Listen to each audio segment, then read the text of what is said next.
শত্রুর শত্রুকে সবসময় বন্ধু মনে করতে হয়। ঠিক এই প্রবাদ বাক্যটাই মাথায় রেখেছিল বাংলাদেশের আওয়ামী লীগের নেতাকর্মীরা। মানে তারা বুঝতে পেরেছিল যে বিএনপি ক্ষমতায় আসলে তারা যতটা না সমস্যায় পড়বে, তার থেকে অনেক গুণ ভয়ঙ্কর সমস্যায় পড়বেন যদি যদি জামাত ক্ষমতায় আসে। তারা জামাতের রাজনৈতিক প্রতিহিংসার যে ব্যাপারটা, সেটা নিয়ে ভীষণ চিন্তিত ছিলেন।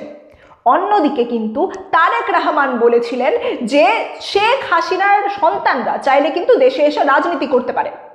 তো আমরা দেখতে পাচ্ছি যে এই জায়গাটাতে না, মানে আওয়ামী লীগের নেতাকর্মীদের কাছে বিএনপি হয়ে উঠেছিল মন্দের ভালো, এবং বিএনপি তাদের কাছে একটা পরিচিত শক্তি। তাই হঠাৎ করে একটা কট্টরপন্থী দল, জামাতের মতো একটা কট্টরপন্থী দল, সেটা ক্ষমতায় আসুক, সেটা তারা চাইবেন না, সেটাই স্বাভাবিক।